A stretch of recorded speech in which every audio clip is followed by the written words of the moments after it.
హ్మ్. ప్రపంచవ్యాప్తంగా ప్రతిరోజూ లక్షల కోట్ల రూపాయలు స్టాక్ మార్కెట్లో చేతులు మారుతుంటాయి కదా. యా అవును, చాలా పెద్ద మొత్తంలోనే జరుగుతోంది. కానీ ఇక్కడ వినడానికి కొంచెం ఆశ్చర్యంగా అనిపించే ఒక నిజమేంటంటే, మార్కెట్లో తిరిగే ఆ డబ్బులో సగానికి పైగా అసలు నిజమైన క్యాష్ కాదు. ఎగ్జాక్ట్లీ, అదంతా కేవలం ఒక గ్యారంటీ లాంటిది. రైట్. అదంతా ఒక నమ్మకం మీద, ఒక హామీ మీద నడిచే అదృశ్య నగదు అని చెప్పొచ్చు.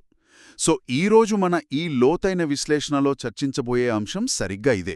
మ్మ్, ఆప్షన్స్ ట్రేడింగ్ ప్రపంచంలో ప్రతిరోజూ వినిపించే పదం, కానీ చాలా మందికి దాని వెనుక జరిగే అసలు మెకానిజం ఏమిటో తెలియని పదం కొల్లెట్రల్. దీని గురించే ఈరోజు మనం డీకోడ్ చేయబోతున్నాం. అవును, అంటే లైక్ ఈ కొలాట్రల్ అనే పదం వినడానికి ఏదో పెద్ద సంక్లిష్టమైన ఆర్థిక పదజాలంలా అనిపిస్తుంది కదా. యా, చాలా టెక్నికల్గా అనిపిస్తుంది. కరెక్ట్. కానీ మార్కెట్లో పెద్ద పెద్ద సంస్థలు తమ డబ్బును ఎలా అత్యంత సమర్థవంతంగా వాడుకుంటాయి, మార్కెట్లో లిక్విడిటీ అసలు ఎలా వస్తుంది అనేది అర్థం చేసుకోవాలంటే ఈ పదం వెనుక ఉన్న మెకానిజం తెలుసుకోవడం చాలా అవసరం. ఖచ్చితంగా. ఇది కేవలం ట్రేడర్లకు మాత్రమే కాదు, అసలు ఆర్థిక వ్యవస్థలో రిస్క్ని ఎక్స్చేంజులు ఎలా మేనేజ్ చేస్తాయి, ఎలాంటి విపత్తులు రాకుండా ఎలా అడ్డుకట్టవేస్తాయి అని తెలుసుకోవాలని ఆసక్తి ఉన్న ప్రతి ఒక్కరికి ఇదొక కనువిప్పు లాంటిదని చెప్పొచ్చు. రైట్. అయితే నేరుగా ఆప్షన్స్, డెరివేటివ్స్, మార్జిన్స్ లాంటి ఈ టెక్నికల్ విషయాల్లోకి వెళ్లే ముందు అసలు ఈ గ్యారంటీ లేదా కొలాటరల్ అనే కాన్సెప్ట్ పునాది ఏమిటో ముందు చూద్దాం. యా, బేసిక్స్ మాట్లాడుకుందాం. అవును. సరే, దీని కొంచెం విడమర్చి చూద్దాం. మన రోజువారీ జీవితానికి అన్వయించి చూస్తే ఈ పెద్ద పజల్ చాలా సులభంగా అర్థమవుతుంది. ఒక ఉదాహరణతో చెప్తే బెటర్. యా, ఉదాహరణకు ఒక పెద్ద హోల్సేల్ వ్యాపారి ఉన్నాడనుకుందాం. అతనికి రోజూ లక్షల రూపాయల వ్యాపారం చేయాలని ఉంటుంది. ఓకే. ఒక ఏజెంట్ వచ్చి ఆ వ్యాపారి దగ్గర సరుకు తీసుకుని వెళ్ళి బయట మార్కెట్లో అమ్మి లాభం చూసుకుంటానని చెబుతాడు. కాని వ్యాపారి మనసులో ఒక భయం ఉంటుంది కదా, ఒకవేళ ఏజెంట్ సరుకు తీసుకుని వెళ్ళిపోయి డబ్బులు ఇవ్వకుండా పారిపోతే?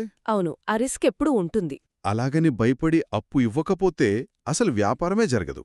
వ్యాపారం కావాలి, కాని రిస్క్ వద్దు. దీనికి పరిష్కారమేమిటి? ఖచ్చితంగా అక్కడే ఆ వ్యాపారి ఒక తెలివైన పని చేస్తాడు. ఏం చేస్తాడు?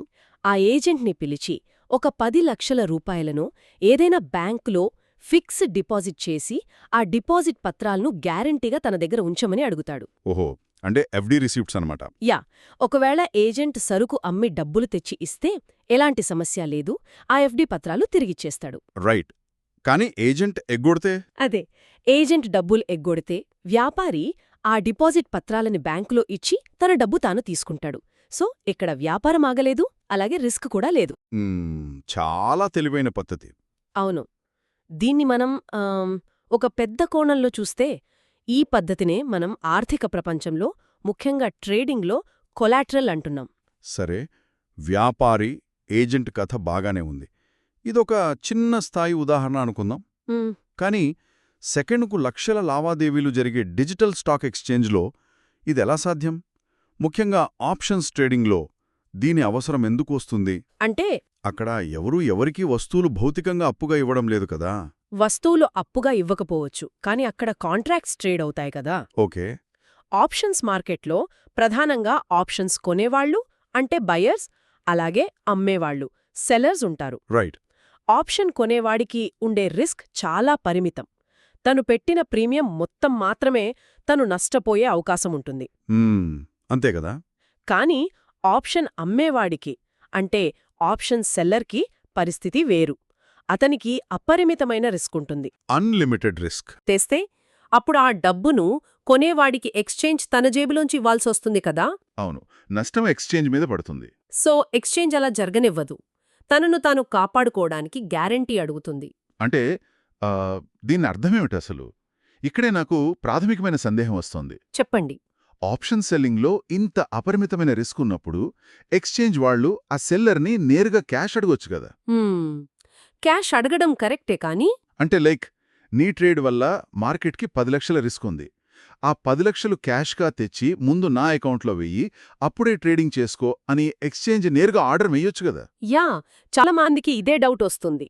మరి ఈ కొలేట్రల్ అనే చుట్టుతిరుగుడు ప్రక్రియ ఎందుకు? అసలు ఇందులో ఎవరికి లాభం? మీరడిగింది చాలా లాజికల్ పాయింట్. బయట నుండి చూసేవారికి క్యాష్ తీసుకుంటే సరిపోతుంది కదా అనిపిస్తుంది. అవును. కానీ ట్రేడర్ల కోణంలో మరియు పెట్టుబడి కోణంలో ఆలోచిస్తే దీని వెనుకున్న అసలు కారణం అర్థమవుతుంది. ఎలా? ఒకవేళ ఒక ట్రేడర్ 10 లక్షల రూపాయల నగదు తీసుకువెళ్లి నేరుగా ఎక్స్చేంజ్కి ఇస్తే ఎక్స్చేంజ్ ఆ మొత్తాన్ని తన కరెంట్ అకౌంట్లో ఉంచుతుంది. ఓకే. బ్యాంకింగ్ నిబంధనల ప్రకారం కరెంట్ అకౌంట్లో ఉన్న డబ్బు మీద ఎలాంటి వడ్డీ రాదు కదా. ఓహో, అంటే ఆ డబ్బు అలా పడుంటుంది, జీరో ఇంట్రెస్ట్. అవును. అంటే ఆ ట్రేడర్ యొక్క 10 లక్షల రూపాయలు ఎలాంటి అదనపు ఆదాయం తీసుకురాకుండా అలా బ్యాంకు ఖాతాలో పడి ఉంటాయి. దీన్ని ఫైనాన్స్ పరిభాషలో క్యాపిటల్ ఇన్ఎఫిషియన్సీ అంటారు. రైట్. డబ్బు ఉండి కూడా దాని ద్వారా కనీస వడ్డీ సంపాదించలేకపోవడం ఒక రకంగా నష్టమే కదా. ఇక్కడే కొలేట్రల్ అనే అద్భుతమైన కాన్సెప్ట్ తెరపైకొస్తుంది. ఇక్కడే అసలైన ఆసక్తికరమైన విషయం దాగి ఉందని అనిపిస్తోంది. యా, ఖచ్చితంగా. అంటే ఇప్పుడు దీన్ని బట్టి చూస్తే చాలామంది తమ డీమ్యాట్ అకౌంట్లో ఊరికే పడి ఉన్న రిలయన్స్ లేదా ఇన్ఫోసిస్ లాంటి షేర్లను చూసి మురిసిపోతుంటారు. చాలామంది చేస్తారలా. లేదా భవిష్యత్తు కోసం ఏవో మ్యూచువల్ ఫండ్స్ కొని అలా వదిలేస్తారు. ఆ పెట్టుబడుల మీదే దీర్ఘకాలంలో లాభం వస్తుంది, కానీ అవి రోజువారీ ట్రేడింగ్ పనికిరావు. అవును. అయితే ఇప్పుడు ఈ కొలాటరల్ ద్వారా ఆ ఖాళీగా పడి ఉన్న షేర్లను ఎక్స్చేంజ్కి గ్యారంటీగా ఇచ్చి మనం మార్జిన్ పొందవచ్చనమాట. కరెక్ట్. అప్పుడు ఆ డబ్బు నిద్రపోకుండా 2 విధాలుగా పనిచేస్తుంది కదా. వావ్, ఇది అద్భుతమైన డబుల్ బెనిఫిట్. ఇది చాలామందికి తెలియని విషయం. సరిగ్గా పట్టుకున్నారు. భారతదేశంలో చాలామంది ప్రొఫెషనల్ ఆప్షన్స్ ట్రేడర్స్కున్న అతిపెద్ద ఆయుధం ఇదే. ఓ అవునా? యా. ట్రేడర్లు తమ వద్ద ఉన్న భారీ నగదును ఎక్స్చేంజ్కి ఇచ్చి వడ్డీ కోల్పోయే బదులు ఆ డబ్బును బ్యాంకులో ఎఫ్డీ చేయొచ్చు, లేదా ప్రభుత్వ బాండుల్లో పెట్టొచ్చు, లేదా మంచి మ్యూచువల్ ఫండ్స్, ఈక్విటీ షేర్లలో పెట్టుబడి పెట్టొచ్చు. ఆ తర్వాత ఆ పెట్టుబడులను తమ బ్రోకర్ ద్వారా ఎక్స్చేంజ్కి ప్లెడ్జ్ చేస్తారు. ప్లెడ్జ్ చేయడం అంటే కుదవ పెట్టడం లాంటిదేనా? ఒక రకంగా అంతే. కానీ ఇక్కడ మనం గమనించాల్సిన ఒక సాంకేతిక విషయం ఉంది. ఈ ఆస్తులను ఎక్స్చేంజ్కి భౌతికంగా బదిలీ చేయాల్సిన అవసరం లేదు. అంటే ఆ షేర్లు మన అకౌంట్లోనే ఉంటాయా? ఎక్కడికి వెళ్ళవా? అవును, మన దగ్గరే ఉంటాయి. ప్లెడ్జింగ్ ప్రక్రియలో ఆ ఆస్తుల యాజమాన్య హక్కు ఎప్పటికీ ట్రేడర్ దగ్గరే ఉంటుంది. ఓకే. డిపాజిటరీ సంస్థల ద్వారా ఆ షేర్ల మీద కేవలం ఒక లైన్ మార్క్ చేయబడుతుంది. అంటే లైన్ మార్క్ అన్నమాట. లైన్ మార్క్ అంటే ఏంటి? అంటే ఆ ఆస్తులను అమ్ముకునే హక్కు తాత్కాలికంగా బ్లాక్ చేయబడి ఎక్స్చేంజ్ కంట్రోల్లోకి వెళ్తుంది. మనం వాటిని అమ్మలేము, కానీ అవి మన అకౌంట్లోనే కనిపిస్తాయి. ఓహో, రైట్. దీనివల్ల ట్రేడర్కి అద్భుతమైన డబుల్ బెనిఫిట్ ఉంటుంది. అటు తన షేర్ల మీద వచ్చే డివిడెండ్లు, ఫండ్స్ మీద వచ్చే ఫ్యూచర్ గ్రోత్, ఎఫ్డీ మీద వచ్చే వడ్డీ, ఇవన్నీ మనకే వస్తాయా? యా, అన్నీ నేరుగా ఆ ట్రేడర్కే దక్కుతాయి. అదే సమయంలో ఆ ఆస్తుల విలువ ఆధారంగా ఎక్స్చేంజ్ ఇచ్చే మార్జిన్తో అతను ఆప్షన్ సెల్లింగ్ ద్వారా ట్రేడింగ్ లాభాలు కూడా పొందవచ్చు. వావ్, అంటే ఒకే పెట్టుబడికి 2 వైపులా ప్రతిఫలమన్నమాట. అవును, ఎగ్జాక్ట్లీ. సరే, ఇది వినడానికి చాలా లాభదాయకంగా ఉంది. ఎక్స్చేంజ్ క్యాష్ అడగదు, అది బానే ఉంది. ఆస్తుల మీద వచ్చే లాభం, ట్రేడింగ్ మీద వచ్చే లాభం రెండూ ట్రేడర్కే వస్తున్నాయి. అసలు ఇందులో ఎక్స్చేంజ్కున్న లాభమేంటి? వాళ్ళు ఊరికే ఈ సదుపాయం ఎందుకిస్తారు? ఎక్స్చేంజ్కి ఇది పెద్ద రిస్క్ కదా. ఎక్స్చేంజ్ ప్రాథమిక ఉద్దేశం మార్జిన్ల మీద వడ్డీ సంపాదించడం కాదు కదా. వాళ్ళ లక్ష్యం వేరు. అంటే వాళ్ళకి వేరే ఆదాయ మార్గాలున్నాయా? అవును. మార్కెట్లో ట్రేడింగ్ సాఫీగా జరిగేలా చూసి కొనేవారికి, అమ్మేవారికి మధ్య ఒక సురక్షితమైన వాతావరణం కల్పించడం వాళ్ళ డ్యూటీ. ట్రేడర్లు మార్జిన్ల ద్వారా ఎక్కువగా ట్రేడింగ్ చేస్తేనే కదా బ్రోకర్లకు ఫీజులు, ఎక్స్చేంజ్కు టర్నోవర్ ఫీజులు వస్తాయి. ఓ యా, అలాగే ప్రభుత్వానికి పన్నులు కూడా వెళ్తాయి. కరెక్ట్. మార్కెట్లో లిక్విడిటీ పెరగాలంటే ఈ కొలేట్రల్ విధానం ఉండాల్సిందే. అయితే మీరన్నట్లు ఎక్స్చేంజ్కి ఎక్కడొక పెద్ద రిస్క్ ఉంటుంది. అదే నేను ఆలోచిస్తున్నాను. ఒక ట్రేడర్ ఇచ్చిన కొలేట్రల్ ఆస్తుల విలువ ఎప్పుడూ ఒకేలా ఉండదు కదా. ఈరోజున్న షేర్ ధర రేపుండకపోవచ్చు. రైట్, మార్కెట్ ఎప్పుడూ హెచ్చుతగ్గులుంటుంది. అందుకే ఎక్స్చేంజ్ ఈ రిస్క్ నుంచి తనను తాను కాపాడుకోవడానికి ఒక అద్భుతమైన విధానాన్ని ప్రవేశపెట్టింది. దాని పేరే hair cut. Hair cut. Financial రిపోర్ట్స్లో ఈ పదం వినడానికి కొంచెం విచిత్రంగా ఉంటుంది. యా, వినడానికి ఫనీగా ఉంటుంది. అవును. దీని అర్థమేంటి? కొలేటరల్గా పెట్టిన నా షేర్ల విలువను కత్తిరిస్తారా? ఎందుకంటే రేపు మార్కెట్ పడిపోతే ఆ ట్రేడర్ పెట్టిన ఆస్తి విలువ తగ్గుతుంది కాబట్టి ఆ రిస్క్ని ఎక్స్చేంజ్ ముందే అంచనా వేస్తుంది. ఓకే, ఒక ఎగ్జాంపుల్తో చెప్తారా? తప్పకుండా. ఉదాహరణకు, ఒక ట్రేడర్ దగ్గర 1,00,000 రూపాయలు విలువైన భారత ప్రభుత్వ బాండ్స్ ఉన్నాయనుకుందాం. Government bonds. ఆర్థిక మార్కెట్లలో ప్రభుత్వ బాండ్స్ చాలా సురక్షితమైనవిగా పరిగణించబడతాయి. వాటి ధరలో రోజువారీ హెచ్చుతగ్గులు దాదాపు ఉండవు. అవును, చాలా సేఫ్. కాబట్టి ఎక్స్చేంజ్ దానికి కేవలం 2 లేదా 3% మాత్రమే హెయిర్ కట్ విధిస్తుంది. అంటే ₹1,00,000 బాండ్లను కొలాటరల్గా ఇస్తే ఎక్స్చేంజ్ దాన్ని 97 లేదా 98,000 గ్యారెంటీగా పరిగణించి అంత మార్జిన్ ఇస్తుంది. ఓహో, అంటే 3,000 వాళ్ళు సేఫ్టీ బఫర్గా ఉంచుకుంటారన్నమాట. ఎగ్జాక్ట్లీ. మరి ఒకవేళ ఆ ట్రేడర్ అత్యంత సురక్షితమైన ప్రభుత్వ బాండ్లకు బదులు విపరీతమైన హెచ్చుతగ్గులుండే ఏదైనా ప్రైవేట్ టెక్నాలజీ కంపెనీ షేర్లనిస్తే, లేదా అదానీ, రిలయన్స్ లాంటి ఈక్విటీ షేర్లనిస్తే, అక్కడే అసలు రిస్క్ మేనేజ్మెంట్ బయటపడుతుంది. ఇక్కడ అత్యంత ఆశ్చర్యకరమైన విషయం ఏమిటంటే ఆయా షేర్ల వొలటాలిటీ అంటే హెచ్చుతగ్గుల ఆధారంగా ఎక్స్చేంజ్ 20%, కొన్నిసార్లు 50% వరకు కూడా హెయిర్ కట్ విధిస్తుంది. వావ్, 50%! అవును. అంటే ₹1,00,000 ఈక్విటీ షేర్లు కొలాటరల్గా ఇస్తే దానికి 30% హెయిర్ కట్ ఉంటే ఎక్స్చేంజ్ దాని విలువను కేవలం 70,000గానే లెక్కగొడుతుంది. ఓకే. ఆ మేరకు మాత్రమే ట్రేడింగ్ మార్జిన్ ఇస్తుంది. మిగతా 30% ఎక్స్చేంజ్ తన సేఫ్టీ కోసం పక్కన పెడుతుంది. సో మార్కెట్ పడిపోయినా ఆ 30% బఫర్ వాళ్ళని కాపాడుతుందన్నమాట. కరెక్ట్. ప్రతిరోజూ మార్కెట్ ముగిసే సమయానికి ఏ షేర్కు ఎంత హెయిర్ కట్ ఉండాలనేది ఎక్స్చేంజ్ ఒక స్పష్టమైన లెక్కల ద్వారా నిర్ధారిస్తుంది. ఇవి పబ్లిక్గా అందరికీ తెలుస్తుందా? యా.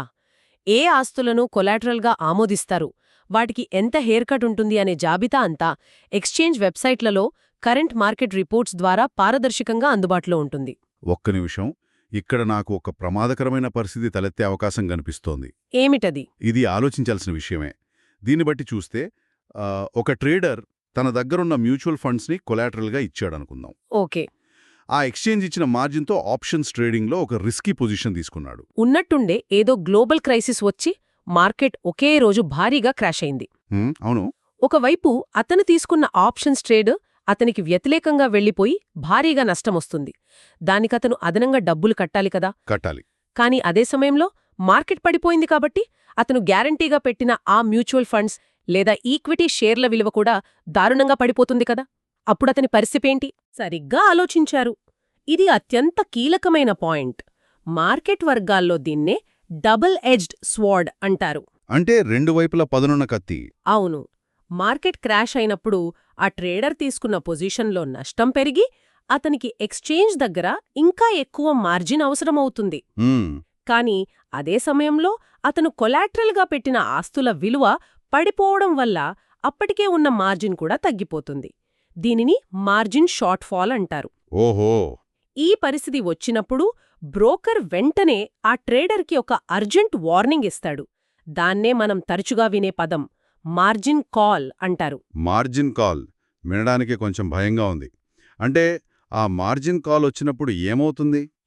నీ గ్యారంటీ ఆస్తుల విలువ పడిపోయింది, నీ ట్రేడ్లో రిస్క్ పెరిగింది, కాబట్టి వెంటనే అదనంగా క్యాష్ తీసుకొచ్చి అకౌంట్లో వెయ్యి అని బ్రోకర్ అడుగుతాడనమాట. ఎగ్జాక్ట్లీ అదే అడుగుతాడు. ఒకవేళ ఆ ట్రేడర్ దగ్గర అప్పటికప్పుడు క్యాష్ లేకపోతే, ఆ రోజుకి డబ్బు తేలేకపోతే ఏం జరుగుతుంది? క్యాష్ తేలేకపోతే ఎక్స్చేంజ్ లేదా బ్రోకర్ అస్సలు కనికరించరు. వారి సిస్టంలో ఎమోషన్స్ ఉండవు. అంటే ఆటోమేటిక్గా యాక్షన్ తీసుకుంటారా? యా. మార్జిన్ నిబంధనల ప్రకారం ఆ ట్రేడర్ అకౌంట్లో ఉన్న ఓపెన్ ట్రేడ్స్ని వాళ్లే ఆటోమేటిక్గా క్లోజ్ చేసి నష్టాన్ని బుక్ చేసేస్తారు. అరేరే. ఒకవేళ అప్పటికీ ఆ నష్టం కవర్ కాకపోతే అతను గ్యారంటీగా పెట్టిన ఆ షేర్లను లేదా మ్యూచువల్ ఫండ్స్ని మార్కెట్లో ఏ ధరకుంటే ఆ ధరకు నిర్దాక్షిణ్యంగా అమ్మేస్తారు. వాట్? అంటే మన ప్రమేయం లేకుండానే అమ్మేస్తారా? అవును. ఆ ఆస్తులను లిక్విడేట్ చేసే హక్కు బ్రోకర్కు ఉంటుంది. ఎందుకంటే ప్లెడ్జ్ చేస్తున్నప్పుడే ఆ అధికారాన్ని అంగీకరిస్తూ ట్రేడర్ సంతకం చేసి ఉంటాడు. ఓ రైట్.